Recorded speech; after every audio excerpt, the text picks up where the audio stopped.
पधारे हैं वो अपने आशीर्वाद वचन देंगे। सिर्फ रामनवमी शोभा यात्रा के लिए हरिद्वार से यहाँ पे आए हैं। 2019 में पहले अपने यहाँ सिलीगुड़ी में आए थे इस्कॉन मंदिर में। इन्होंने बोला था कि राम मंदिर बनेगा तभी मैं आऊँगा, और राम मंदिर बन चुके हैं। तो सभी तालियां से इनका स्वागत करेंगे, जोर से नारा लगाएंगे, जय श्री राम, जय श्री राम, जय श्री राम, जय श्री राम, एक ही नारा, एक ही नाम, जय श्री राम, जय श्री राम, एक ही नारा, एक ही नाम। जय श्री राम, जय श्री राम। प्रेम से बोलो, सारे बोलो, जय श्री राम, जय श्री राम, क्या बोलोगे, क्या लिखोगे? जय श्री राम, जय श्री राम, दिल से बोलो, प्रेम से बोलो, जय श्री राम, जय श्री राम, धरती बोले, सूरज बोले, जय श्री राम, जय श्री राम। हमारा मार्गदर्शन करे।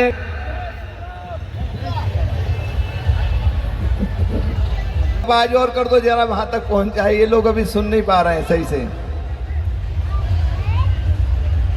खिचड़ी में नमक मुक्त तो सब ठीक था ना? अरे तो इतना कम आवाज क्यों निकल रहा है? फिर जैसा स्वाद था तो वैसा ही निकलना चाहिए ना आवाज। जय जय श्री राम,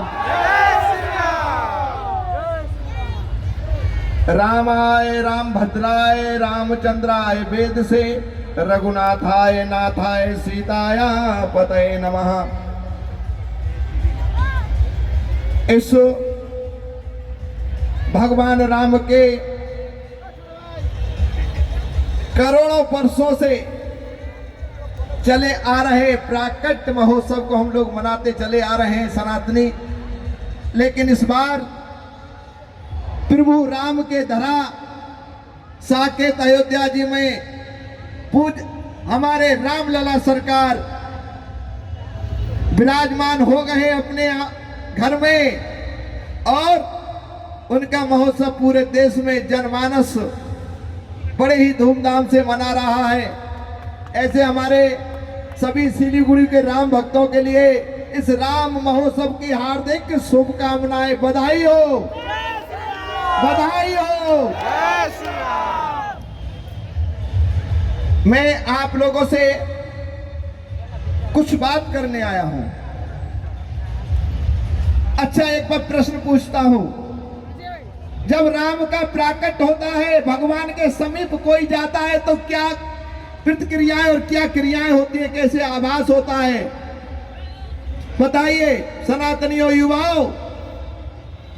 अरे जब भगवान की भक्ति में लगता है व्यक्ति, भगवान के काम में लगता है, भगवान के समीप जाता है, तो भगवान सबसे पहले क्या करते हैं? उस व्यक्ति के अंदर से मोह और ममता को खत्म करते हैं। किसको करते हैं? मोह और ममता को खत्म करते हैं। और ममता जब रहेगी तो राम काज में अवरुद्धता रहेगी। क्यों? ममता आपको भक्ति की तरफ, भगवान की तरफ जाने से रोकती है। अरे मैं ममता बनर्जी की बात नहीं कर रहा हूं, आप समझो। अगर वो भी रोकती है तो समझ लो वो भी क्या कहते हैं, वही ममता है। इसलिए ममता आपको राम काज में रोकेगी और आपके लिए मोह राम काज भक्ति में अवरुद्धता पैदा करेगा।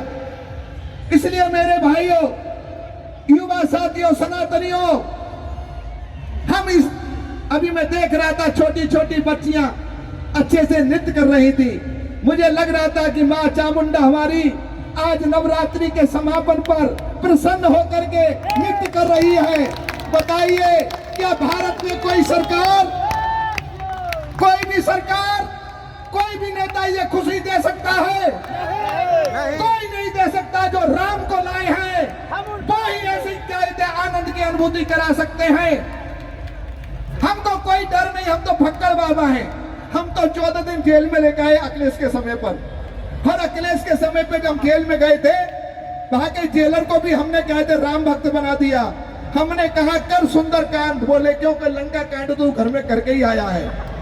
और वहां पर हुआ, सारे लोग सुंदर कांड जितने भी कहते थे सबको आधों को याद हो गया। बोले महाराज आप, बोले हमारा सौभाग्य है आप यहाँ आए। मैंने कि हमारा दुर्भाग्य, हम तेरी जेल में आए। इसलिए मैं आप लोगों से एक निवेदन करना चाहता हूं। हम लोगों पे राजनीति नहीं आती, लेकिन ये सत्य तो है कि अगर हमें सनातनियों को, हिंदुओं को हमारे युवाओं के लिए अगर राम काज में लगना है तो दो काम छोड़ने पड़ेंगे। एक तो अपने अंदर से किसी तरीके का व्यसन जो है वो खत्म करना पड़ेगा, हमें नशा से दूर रहना पड़ेगा। हमको नशा अगर होना चाहिए तो वैदिक सनातन धर्म का, हिंदू संस्कृति का होना चाहिए। जानते हो आज हम लोग कमजोर होते जा रहे हैं।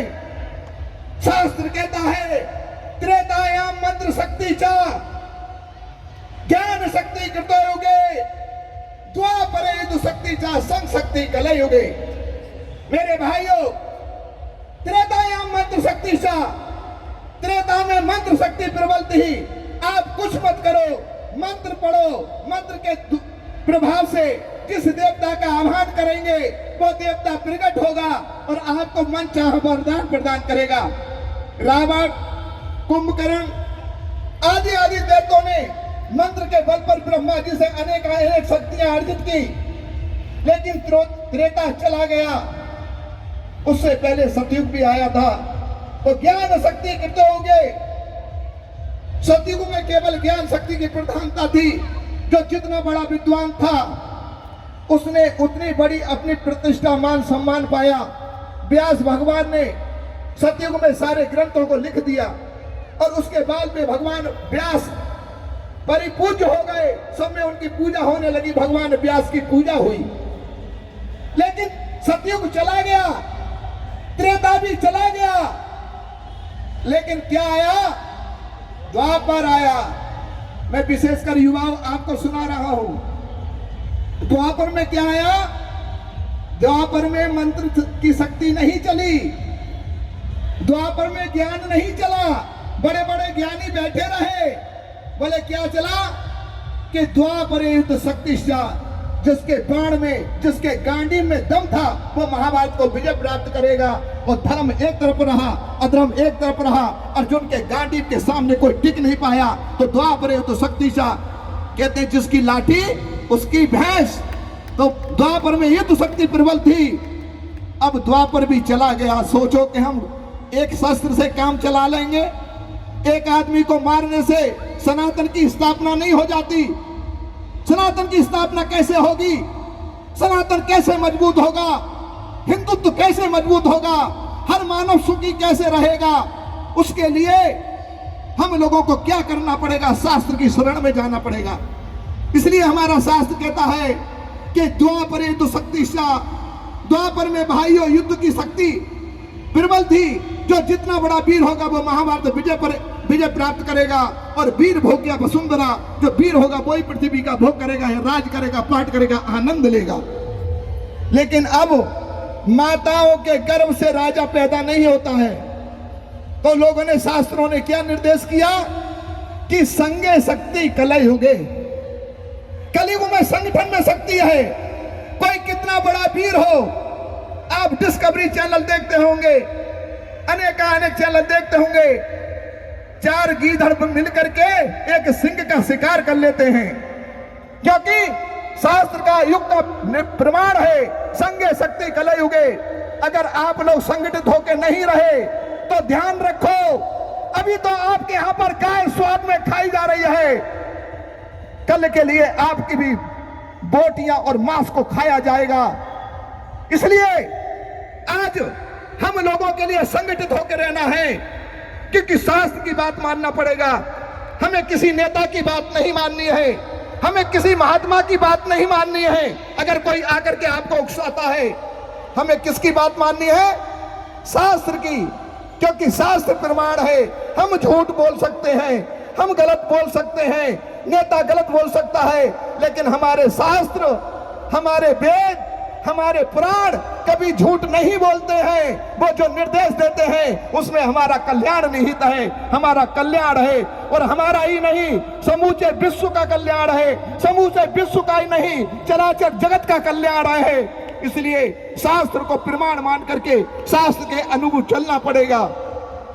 इसलिए युवाओं को ध्यान देना पड़ेगा। आपने आज मैंने देखा, क्या लगता है यहाँ के माहौल से कि आज बंगाल की पवित्र भूमि पर ये रामोत्सव हो रहा है। बंगाल के नाम लेने से लोगों के मन में ये आता है कैसा बंगाल है, ये बंगाल बदल चुका है, या भगवती की पूजा हो गई। जानते हो मां भगवती की कृपा से भगवान राम का प्राकट हुआ। राम जी का विवाह, राम जी का प्राकट किनकी कृपा से हुआ? जानते हो जब भगवान राम का प्राकट होने से पहले मां कौशल्या ने नवरात्रि का व्रत किया। मां व्रत कर रही थी, अष्टमी का पूजन किया, कन्याओं का भोग लगाया। इन छोटी छोटी कन्याओं को एक बात और सुन लो सनातनियों, आपको पता नहीं होगा, मैं आपको कुछ नुस्खे बताता हूं, आपको घर बैठे बहुत कुछ मिल जाएगा। ये आपकी छोटी छोटी कन्याएं हैं ना, ये भगवती का रूप है। 10 साल तक की, 3 साल से लेकर 10 साल तक की कन्या मां भगवती का रूप होती है।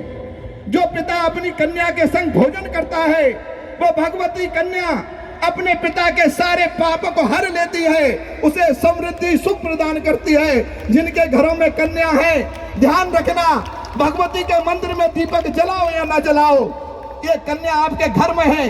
केवल कितना, 3 साल से लेकर के, छोटी भी हो तो कोई बात नहीं, लेकिन 10 साल तक की कन्या के संग में सभी पिता एक बार भोजन जरूर करें, उसको अपनी थाली में बैठा लें कि खाओ। जब वो खाने लगे तो अपने बाद में एक गसा खाएं, उसको भोजन करने दें संग तक। ध्यान रखना, कितना भी दुखी बाप हो, कितना भी दुखी व्यक्ति हो, ज्यादा नहीं, अजमाने के लिए आप 1 साल तक भोजन करके देखो। अगर आपके पाप और आपके कष्ट आधे दूर ना हो जाए तो कहना हरिद्वार से आए हुए ब्रह्मचारी जी महाराज झूठ बोल रहे थे। ये सनातन है, इसलिए हम सबको विचार करना पड़ेगा कि हम लोगों को शास्त्र की बात मानते हुए हमको अपने में बलिष्ठ बनना पड़ेगा।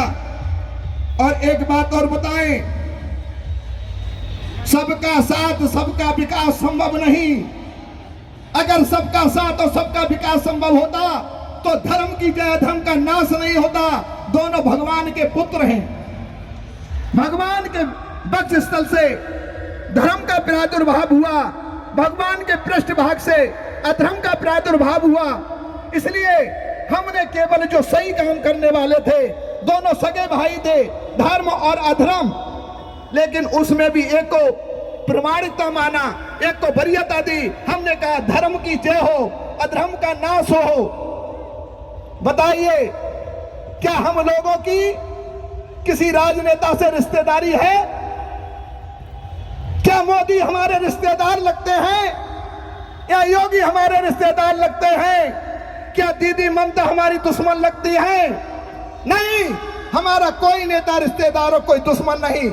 हम सबको समदृष्टि से देखते हैं, लेकिन दुख में, मुसीबत में जो हमको समृद्धि प्रदान करता है, जो हमारे सनातन की रक्षा करता है, हम उसके लिए सम्मान देते हैं, उसकी पूजा करते हैं, उसका आह्वान करते हैं। आज करोड़ों वर्षों के बाद में, लाखों वर्षों के बाद में सनातन ने आज अपना उगता हुआ सूरज देखा है। इस सनातन हिंदू ने आज अपनी खुशियों का बाजार देखा है। इस सनातन हिंदू ने, बंगाल की जनता ने आज इन छोटी छोटी भगवती दुर्गा को इस खुले आंगन में नृत्य करते हुए देखा है। बताओ, क्या ये किसी राजा के राज्य में संभव था? नहीं था।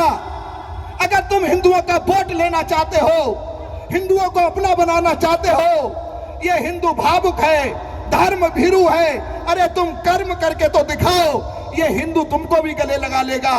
जब तुम इनकी आस्था पे चोट पहुंचाओगे, इनके मंदिरों को आप क्या कहते हैं, गंदे वस्तुओं से फिकवाओगे, जब इनकी भावनाओं की आप कदर नहीं करोगे, तो ध्यान रखना, ये वो सनातनी है कि वक्त आने पर अपने शरीर की हड्डियां दे भी देता है, और समय आने पर ये उसका नामो निशान भी मिटा देता है। राम की शोभा यात्रा आज नहीं, त्रेता से लेकर के आज तक प्रतिदिन निकल रही है। भगवान राम बेशक वन में चले गए, लेकिन भरत ने राम की खड़ाऊ रख करके राम राज्य की स्थापना की। हमारे रामलला सरकार बेशक अपने मंदिर में नहीं थे, लेकिन भगवान राम ने हम लोगों को एक आज्ञा दी, हमारे सामने एक उदाहरण पेश किया कि देखो इस जीवन में सुख और दुख सब आते हैं। मैं चराचर जगत का स्वामी हूं। मैं भी टेंट में रह सकता हूं, मैं भी टाट में रह सकता हूं, मैं भी काठ के मकान में रह सकता हूं, और तुम समझो मुझ में कुछ नहीं है तो देख लो विश्व वालों, तुम्हारी सबकी महंगी कोठी से मैं ठाट में भी रह सकता हूं। आज हमारे रामलला सरकार, बताइए विश्व के किसी उद्योगपति का मकान हमारे राजा राम जैसा मकान है?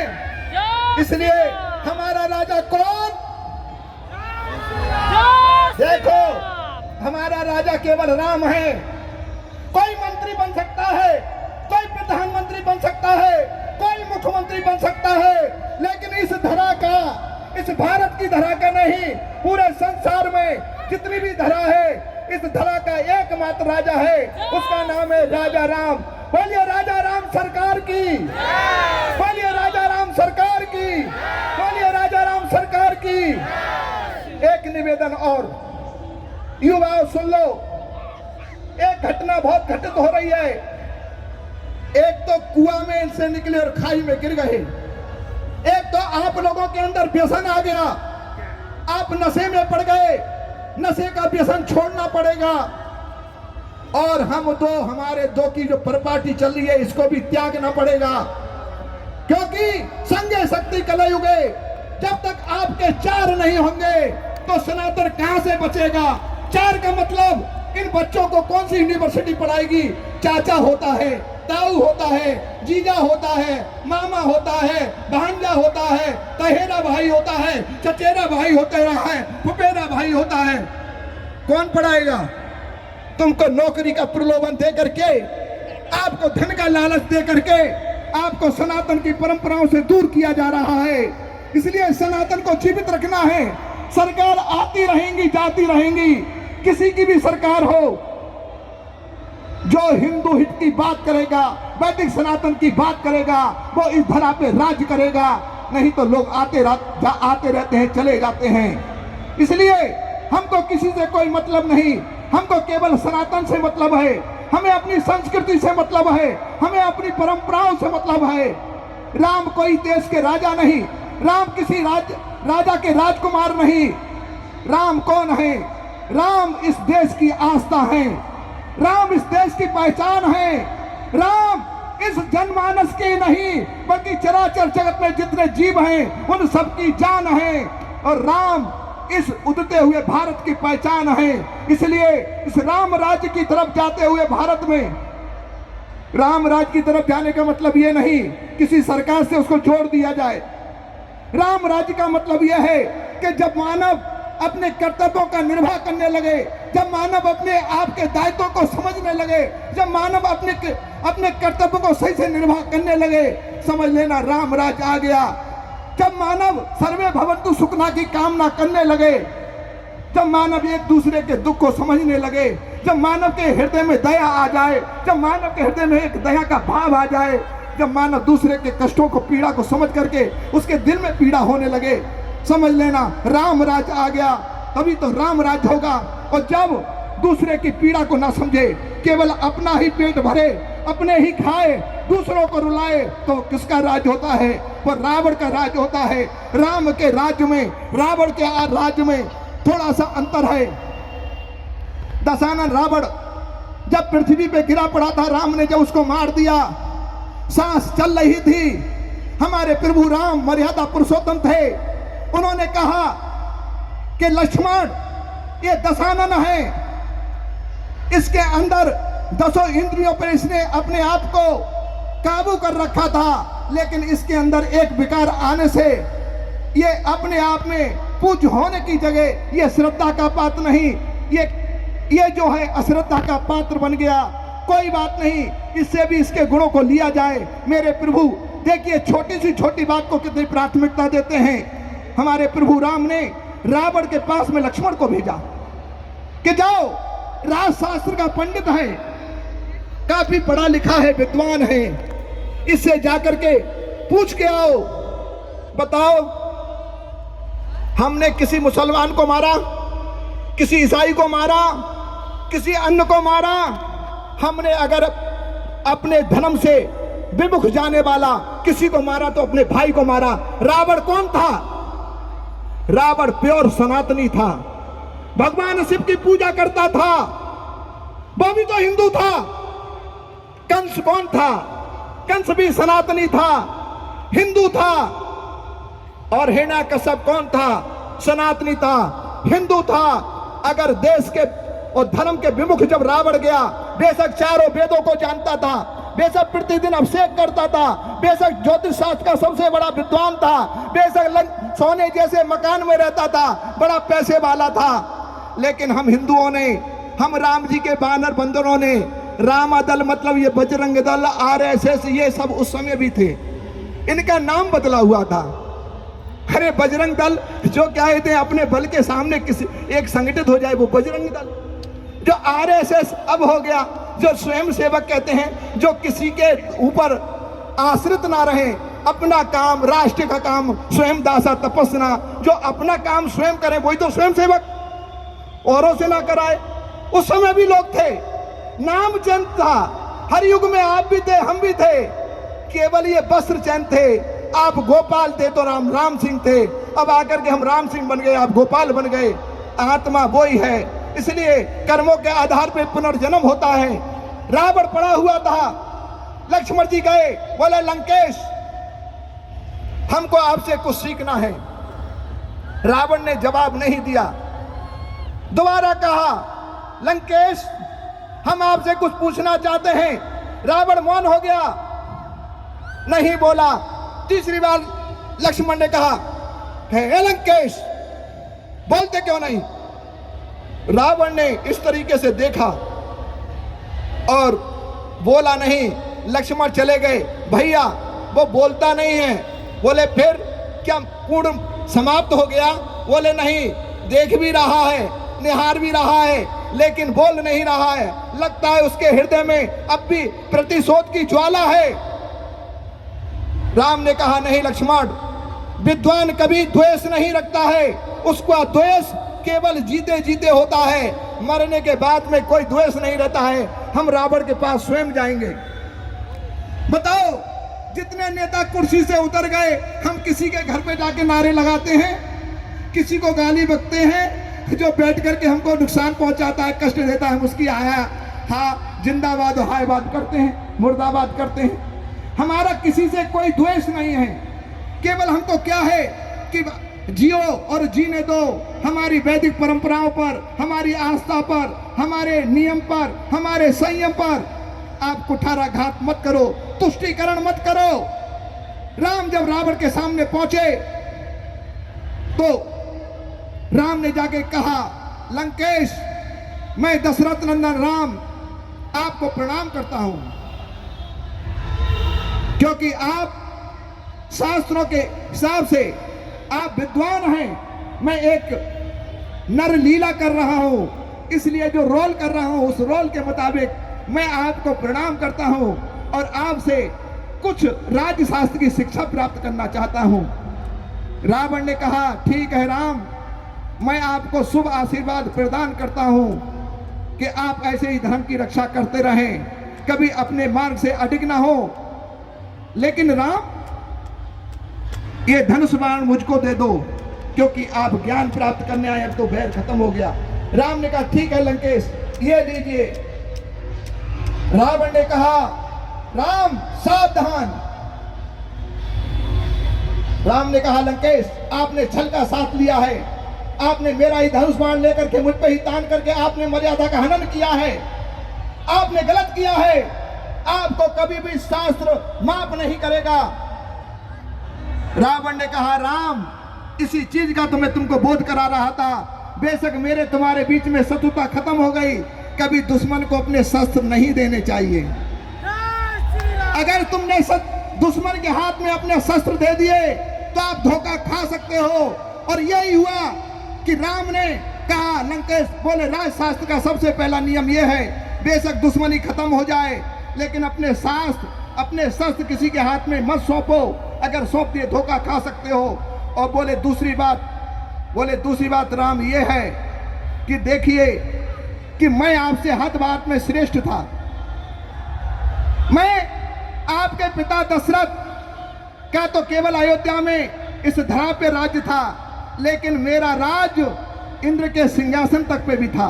मेरे बेटे इंद्रजीत ने देवराज इंद्र को जीत रखा था। मैं इस बात में भी तुमसे श्रेष्ठ था। आप क्षत्रिय कुल में नर लीला करने के लिए अवतरित हुए, मैं कुल श्रेष्ठ कुल ब्राह्मण में जन्म लिया, इस बात में भी मैं आपसे श्रेष्ठ था। आपके गुरु विश्वामित्र थे, उनका पिता ब्रह्मा मेरे यहाँ रोजाना चारों वेदों का पारायण करने आता था, इस बात में भी मैं आपसे श्रेष्ठ था। आपके घर में, आपके राज्य में एक सोने का महल था, कनक भवन, जो मां कैकेयी ने सीता जी को मोद खिलौनी में दिया, लेकिन मेरी तो पूरी लंका सोने की थी। मैं इस बात में भी आपसे धन में भी आगे था। बोले लेकिन आपकी विजय हुई और मेरी पराजय हुई, इसके पीछे क्या कारण था, मैं ये जानना चाहता हूं। सब काम में श्रेष्ठ होने के बाद में त्रिलोक विजयी रावण आज जमीन पे पड़ा है आपके चरणों पर, और आप खड़े हुए हैं और आप वो हैं। तो उन्होंने कहा, राम ने के लंकेश, केवल आपकी हार का कारण एक था, आप बेशक धन में हमसे श्रेष्ठ थे, बल में हमसे श्रेष्ठ थे, आप यश और वेद शास्त्रों में आप हमसे ज्यादा विद्वान थे, लेकिन आपके पास में दो चीजें नहीं थी। बोले क्या नहीं था? कि एक तो आपने अपनी छोटी सी भूख के लिए, छोटे से स्वार्थ के लिए अपने भाई को लात मार करके लंका से निकाल दिया, और एक मैं था कि मैं अपने भाई के लिए अयोध्या जैसा साम्राज्य छोड़ करके जंगल में आ गया और आपने महल से बाहर निकाल दिया, इसलिए आपकी हार हुई। दूसरा कारण, बोले क्या?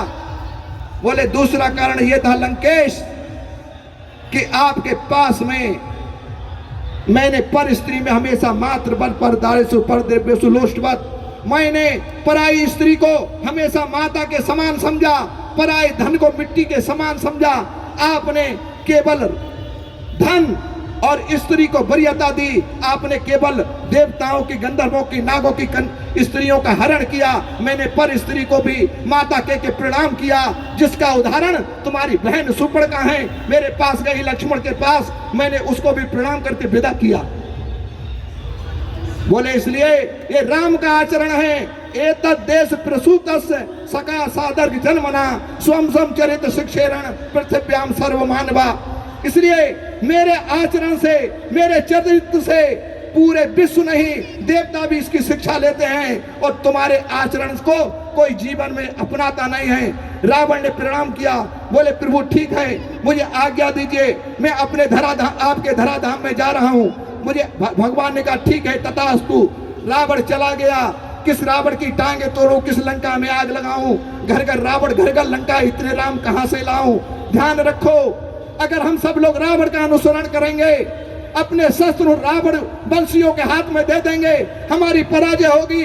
जरा से स्वार्थ के लिए, थोड़े से वोट के लिए अगर हम अपने भाइयों को तिरस्कार करेंगे, उनका बहिष्कार करेंगे, ध्यान रखना रावण बलिष्ठ हो जाएगा। इसलिए हमको राम का अनुसरण करना है। राम हमारी आत्मा है, हमारी आत्मा कभी गलत काम करने के लिए हाँ नहीं कहती है। इसलिए आपको अपनी आत्मा को झंझोड़ना पड़ेगा। थोड़ा सा अंतर है, एक हमारे पक्ष है जो गाय को रोटी खिलाता है सुबह उठ करके, और एक दूसरा पक्ष है जो रोटी से गाय को खाता है। अंतर क्या है? एक रोटी खिलाता है गौ माता को और एक रोटी से गाय को खाता है। बताओ किसको चुनोगे? रोटी से गाय खाने वाले को या रोटी खिलाने वालों के लिए? तो सनातनी हो, हिंदू हो, आप दुर्गा की पूजा करो, अच्छी बात है, आप राम की पूजा करो, अच्छी बात है, लेकिन जो माता, गौ माता के बोटी को रोटी से खाता हो, उससे चाहे लाखों करोड़ों का नुकसान हो, उसको अपने समीप नहीं बैठने देना है, उससे हमें संबंध नहीं रखना है। अगर संबंध रखना है तो हमारे तरह तू रोटी को बोटी से नहीं खाएगा, अब तू गौ माता को रोटी खिलाएगा, हम तुझे सीने से लगाएंगे। आज हमारी युवा पीढ़ी सोचती है गौ मर रही है तो हमें क्या लेना, कुछ हो रहा, हम तो अपनी मस्ती में झूमे। ध्यान रखो, ये धीरे धीरे एक बार महाराज शिवाजी युद्ध में हार गए थे और हारने के बाद में उनको भागना पड़ा और भागने के बाद में एक बुढ़िया के घर में शरण लेनी पड़ी और बुढ़िया से बोले, माँ मुझे भोजन दे दे, मैंने आज 5 दिन हो गए माँ कुछ जल और अन्न ग्रहण नहीं किया है, मेरे प्राण जा सकते हैं, अगर तू दया करे, हिंदू बुढ़िया थी, तो तू मुझे थोड़ा भोजन दे दे। उसके घर में कुछ नहीं था। उस बुढ़िया ने खिचड़ी बनाई हुई थी। बोले, ठहर मैं ठाकुर जी का भोग लगाती हूँ। तू है कौन? बोले, मैं शिवाजी की सेना का एक सेनापति हूँ, तू मुझे बचा ले, मैं शिवाजी की सेना का सेनापति हूँ। बुढ़िया ने कहा, बेटा चुपचाप रहना, शिवाजी की सेना का सेनापति है ना, तुझे मैं भोजन दूंगी। क्योंकि हिंदू बुढ़िया थी, दया आ गई, ये तो मेरे शिवाजी का सेना का एक सैनिक है। बुढ़िया ने भगवान ठाकुर जी का भोग लगाया खिचड़ी बना करके, जैसे आज खिचड़ी बनी है ऐसी बनाई बड़े भाव से। ये खिचड़ी नहीं है जो तुम खा रहे हो, ये क्या है बताओ, क्या है? अरे ये महाप्रसाद है। हमारे बाबा भगवान जगन्नाथ इस प्रसाद को ही खाते हैं, इसलिए आज का प्रसाद नहीं, इसको आज से खिचड़ी नहीं बोलोगे, क्या बोलोगे? महाप्रसाद। परसने वाले भी सुन लें, खाने वाले भी सुन लें, कभी इन्हें को खिचड़ी लो, महाप्रसाद। और रोटी पूड़ी हो तो रोटी पूड़ी बोलो उसके लिए, लेकिन इसके लिए महाप्रसाद बोलो। हम सब लोगों ने क्या खाया? महाप्रसाद भोग लगाया, खिचड़ी नहीं खाई। खिचड़ी तो घरों में बनती है, दुकानों पे बनती है। ये महाप्रसाद पाया। उस बुढ़िया ने ठाकुर जी का भोग लगा करके महाप्रसाद परोसा। बोले, ले बेटा खा ले। शिवाजी भूखे थे और उन्होंने बीच में हाथ डाला, हाथ जल गया नहीं करके। बोले, माँ पानी देना। बुढ़िया गिलास लेकर आई, एक चिमटा मारा। बोले, माँ क्यों? बोले, खवा नहीं रही, तू तो मार रही है। अब बुढ़िया ठहरी। बुढ़िया माताओं को जरा वो नहीं होता है, जो अच्छे दिल की माता होती है, बच्चा किसी का उसके चांटा लगा देती है। अब तो लोग बुरा मान गए। जब हम बच्चे थे तो पड़ोस की माताएं और बड़े बूढ़े इतना पीट देते थे जितना पिताजी और माताजी नहीं पीटती थी गलती करने पर। अब तो हिंदुओं में ये हो गया, किसी के बच्चों को डांटो बुरा मान जाते हैं। इसलिए उस बुढ़िया ने चिमटा उठाया, शिवाजी के एक लगाया। बोले, मूर्ख, तुझ पे खाना खाना भी नहीं आता, तू तो शिवजिया से भी ज्यादा गिरा गुजरा है। उन्होंने शिवाजी ने कहा, शिवजिया से गिरा गुजरा है? बोले, माँ आप हमारे राजा के लिए ऐसे क्यों बोल रही हो? क्या गलत क्या बोल रही हो? क्या अगर उसमें ऐसी अकल होती, अगर उसने खिचड़ी भी सही से तेरी तरह खाई होती, तो आज उसको ये दिन देखना नहीं पड़ता। वो पता नहीं मरा होगा, जिंदा होगा, कहाँ भटक रहा होगा, कि तेरी तरह कहीं पड़ा ना हो या कहीं मारा ना गया हो। मुझे दुख हो रहा है तुझे देख करके। शिवाजी ने हाथ जोड़े। बोले, माँ तू सत्य बता, तू इतना प्यार करती है शिवजिया से? माँ रोने लगी।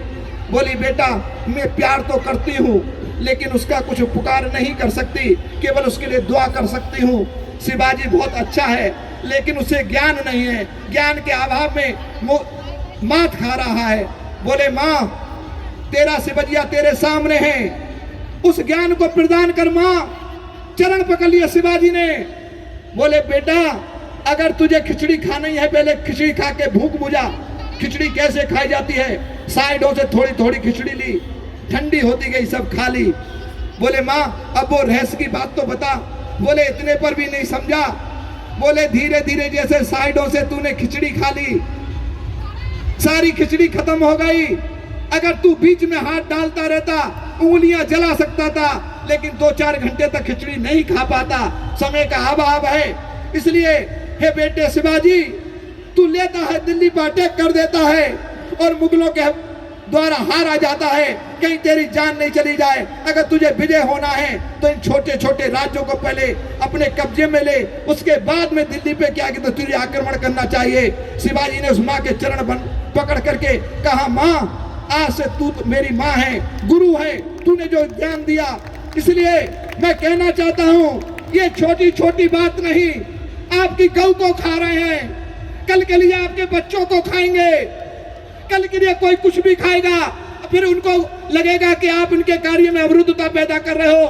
फिर वो धीरे धीरे आप पर आक्रमण करेंगे। इसलिए धीरे धीरे छोटे छोटे समझौताओं से, इन बातों से समझौता मत करिए मेरे सनातनी हिंदुओं।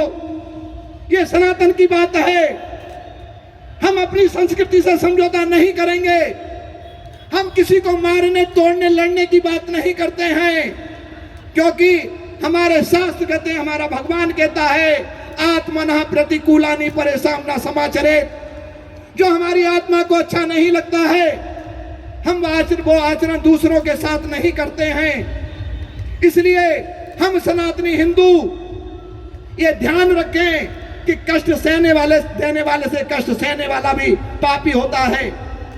आज राम राज्य की तरफ भारत है, राम सरकार विराजमान है, वहां बैठ करके पूरे भारत का नेतृत्व कर रहे हैं, लेकिन राम राजा की आज्ञा का पालन हमको करना है, अपने राजा की आज्ञा का तिरस्कार नहीं करना है। इसलिए हमारे राम कहते हैं, क्या कहते हैं कि गौ ब्राह्मण हिताय चा, गौओं की रक्षा करना चाहिए। सर्वे भवन्तु सुखना, सर्वे सन्तु निरामया, सभी सुखी हो, सभी निरोगी हो। अब को शरीर में डींगर पैदा हो जाए, उनको भी सुखी रखना है? नहीं नहीं नहीं नहीं, कुछ का साथ और कुछ का विनाश। जब तक नहीं होगी धर्म की जय, अधर्म का नाश नहीं होगा, तब तक सनातन की जयकारा नहीं बनेगा। इसलिए हम लोग कहते हैं, धर्म की अधर्म का, अधर्मियों का, विश्व का, सर्वे भवन्तु सुखना की कामना कोई करता है? केवल सनातन करता है। इसलिए मां भगवती से राम का बहुत पुराना रिश्ता है। नवरात्रि का व्रत करके कौशल्या उठी, भगवान प्रकट हो गए। बोले, मां मेरे प्रकट होने का समय आ गया, क्योंकि कल तेरा व्रत पूर्ण हुआ है। तूने अष्टभुजाधारी मां दुर्गा के रूप में कन्याओं का भोग लगाया है।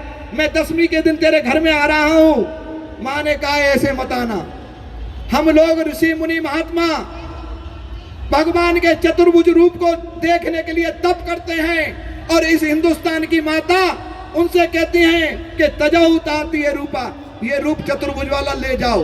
बोले, क्या कीजिए? शिशुलीला अति प्रिय शीला, ये सुख परम अनुपा, मुझको वो छोटा बालक वाला रूप दिखाओ जिससे मेरी आत्मा को प्रसन्नता प्रदान हो। भगवान बालक बन गए, और वो राम लला के रूप में हमारे तुम्हारे घरों में ये छोटे छोटे बच्चे हैं, ये भी उन्हीं का अंश हैं। इसलिए राम लला सरकार आज विराजमान है। ये संदेश देते हैं कि मेरा रूप मान करके इन बच्चों को भी ध्यान रखो। ये भगवान का रूप है, इनका कोई अनित नहीं करने चाहे, इनके भविष्य से कोई खिलवाड़ न करने पाए, और इनके भविष्य को, अतीत को देखते हुए कि आज हम तो अपने सुख का जीवन काट लेंगे, आने वाले समय में क्या इनको सही से कोई रहने देगा? उदाहरण के लिए अनेक देश हैं। इसलिए हमको सब चीजों पे विचार करना पड़ेगा। खिचड़ी खाने के बाद में हम लोग खिचड़ी नहीं महाप्रसाद खाया है, महाप्रसाद पाने के बाद में झूठ नहीं बोला जाता है।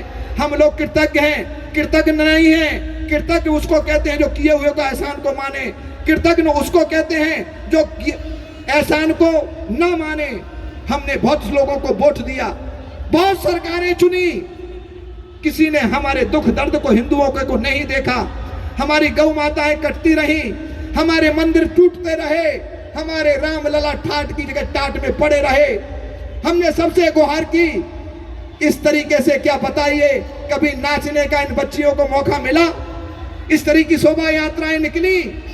नहीं निकली, क्योंकि राजा राम जब विराजमान हो गए, तो भगवान जब हमारे विराजमान हो गए, तभी पूरे देश में शोभा यात्राएं निकल रही हैं। जहां लोग नहीं निकलने दिए, लोगों ने अपने घर का गेट बंद किया, और वहां पर भी बजा करके देख नाच रहे हैं, दीपक जला रहे हैं। बोले, क्यों?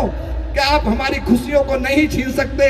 खुशी तो अंतःकरण का विषय है, बाहरी विषय तो अलग है। इसलिए मैं आपसे कहना चाहूंगा, दशमी के दिन भगवान प्रकट हुए मां भगवती की कृपा से। अब भगवान का विवाह हुआ किनकी कृपा से? मां सीता ने किनकी उपासना की?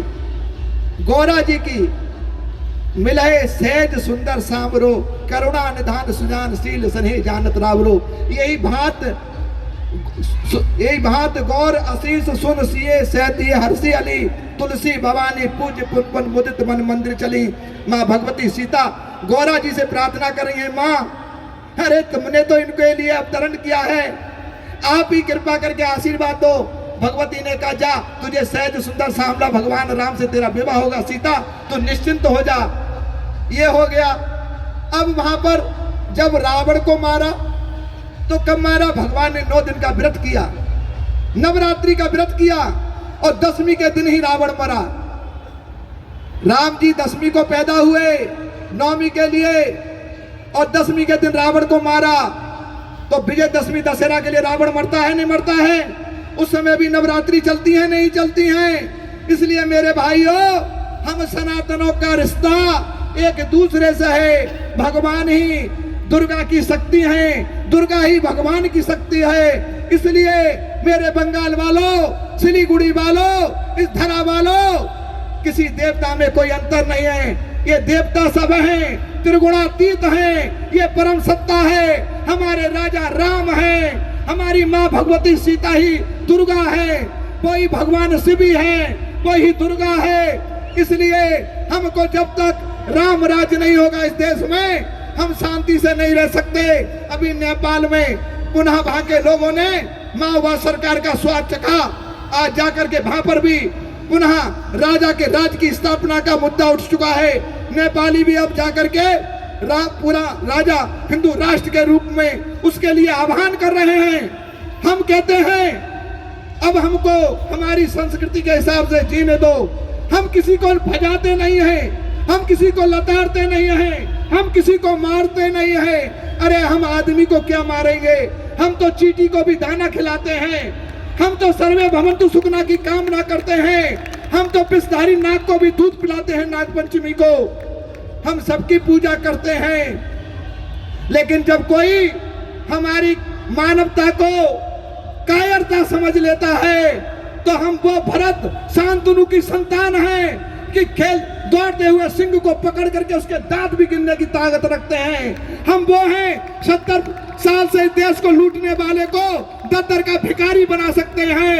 हम वो हैं जो हिंदुओं के लिए राम पे अत्याचार करता है उसको जेल में भी डलवा सकते हैं। हम वो हैं जिसको इस देश का प्रदेश का राजा बना सकते हैं। हम वो हैं अपने दान के बल पे, अपने तप के बल पर उसे कुर्सी पर ला करके भिखारी भी बना सकते हैं। इसलिए अपनी ताकत को पहचानना है, दान करना है। पूरी साल पढ़ो, परीक्षा में फेल हो जाओ कि बताओ समाज के लोग आप पे विश्वास करेंगे कि आपने पढ़ाई की, आप बहुत अच्छा व्यापार करो, आपको व्यापार में हानि हो जाए, परिवार के लोग क्या हानि आप पे विश्वास करेंगे? आपने अच्छे से व्यापार किया, कहेंगे से व्यापार करना नहीं आता है। इसलिए आप खूब अच्छे से सनातन का काम करो, लेकिन समय समय पर दान भी करो। जहां अन्न की आवश्यकता है अन्न दान करो, जहां पैसे की आवश्यकता है वहां पे अर्थ दान करो, जहां पर कहीं श्रम दान की आवश्यकता है। एक निवेदन और करूंगा, हिंदुओं, सनातनियों, हम अपने राजा की बात भी नहीं मानते हैं।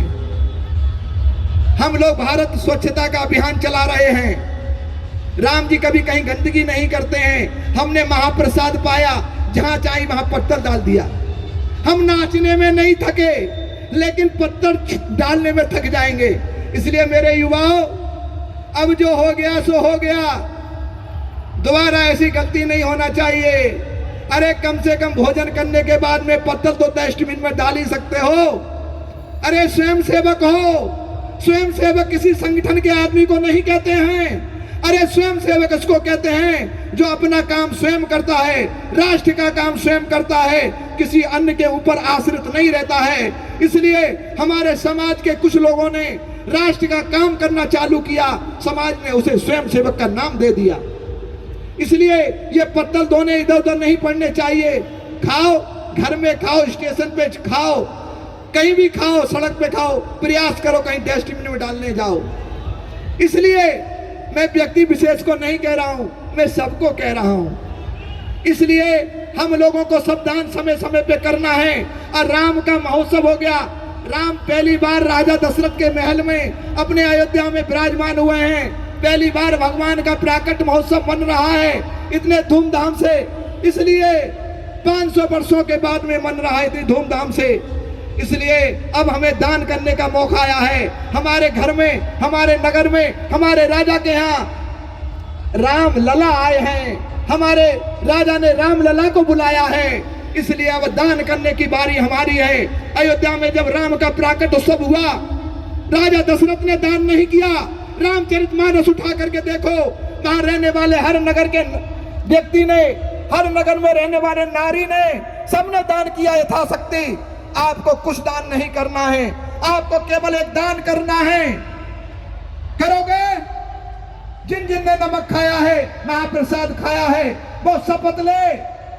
क्या आज हम शपथ लेते हैं कि राम लला हम सौगंध खाते हैं कि भरपूर मतदान कराते हैं। हमारा कोई मतदाता छूटना नहीं चाहिए। हम राम लला आएंगे, भरपूर मतदान कराएंगे और अपने दान में दान, आज का सबसे श्रेष्ठ दान है कोई जो साल में एक बार होता है। 5 सालों में सब दान रोजाना होते हैं, लेकिन मतदान ऐसा दान है 5 सालों में एक बार होता है। अब किसको देना है तुम जानो, हम किसी पार्टी के नहीं हैं, लेकिन मतदान, आपको मतदान करना है। आपको शपथ है, आपको भगवान राम की दुहाई है, आपको भगवान राम की आन है। इसलिए जो हर नागरिक की शान है, मान है, प्राण है, उस राजा राम की महोत्सव और ऐसे दीपावली होती रहे। इसलिए हमको जा करके, सबको लेकर के, निकाल करके अधिक से अधिक मतदान कराना है। और दान किसको देना है, ये निर्णय आपको करना है। आप गौ रक्षकों को दान दोगे या गौ भक्षकों को दान दोगे, या आप राम लला को विराजमान करने वालों को दान दोगे, या फिर मस्जिद बनाने वालों को दान दोगे, या मंदिर तोड़ने वालों को दान दोगे। इसलिए अगर तुमने ये अपनी आजादी खो दी, तुमको पुनः ये आजादी नहीं मिलेगी। एक समय था, यहाँ का एक मुगल बादशाह हुआ था जागीर। उस जागीर ने गलती की, हिंदुओं से सत्ता छीनने के बाद में मुगलों ने एक ईस्ट इंडिया कंपनी नाम की एक कंपनी को यहाँ पर व्यापार करने का लाइसेंस दे दिया। उसने क्या किया, उसने उस जागीर की गद्दी पे धीरे धीरे कब्जा कर लिया और बाद में इस देश पे राज कर लिया, सत्ता पे हावी हो गई। उस कंपनी ने जब देश पे हावी हो गई, हिंदुओं ने सबने मिलकर के देश को आजाद कराने के लिए क्रांति का बिगुल बजाया। जानते हो कितने लोगों की आहुति चढ़ी उसमें? 6,32,781 लोगों की आहुति दी गई। इतने हमारे क्रांतिकारी मारे गए, तब जाकर के कहीं हमें शांति के लिए आजादी मिली। अरे मेरे भाइयों बहनों, अगर हम 2-4 के प्राण चले भी जाएं, हमारे मकान चले जाएं, हमारा स्वार्थ पूरा ना हो, कोई बात नहीं, लेकिन ये छोटी छोटी बच्चियां आज जैसे राम महोत्सव में नृत्य कर रही थी, स्वतंत्र मन से नाच रही थी, इनकी ये स्वतंत्रता ना जाने पाए, उसके लिए चाहे हमारे स्वार्थ चले जाएं। इसलिए संस्कृति को ध्यान में रखते हुए इन घटनाओं से हमको शिक्षा लेनी है। हमें अपनी आजादी खोना नहीं है। अपनी आजादी हरगिज हम भुला सकते नहीं। सर कटा सकते हैं लेकिन सर झुका सकते नहीं। इसलिए हम लोग ये ध्यान रखें कि आने वाले समय में हम भरपूर मतदान कराएंगे और ऐसे लोगों को दान देंगे जो दान का पात्र होगा। जो दान का पात्र नहीं है उसे कदापि दान नहीं देंगे। इसलिए हमारे साथ सब बोलेंगे, बोलिए राघवेंद्र सरकार की, बोलिए राजा राम सरकार की। धर्म की, अधर्म का, प्राणियों में, विश्व का, गौ माता की रक्षा हो। जय भी हो, रक्षा भी हो। गौ हत्या वैदिक सनातन धर्म की, वैदिक सनातन धर्म की। बोलिए गौ गंगे मैया की, सभी देवी देवताओं की, इस नगर में वास करने वाले, पूरे बंगाल प्रदेश में वास करने वाले सभी महापुरुषों की, वो कोई भी हो, सबकी जय। क्योंकि हम तो सर्वे भवन्तु सुखना करते हैं, इसलिए मेरे भाइयों एक बार जोर से लगाएंगे। किसी की आवाज ना निकले समझ लेना वो गूंगा है।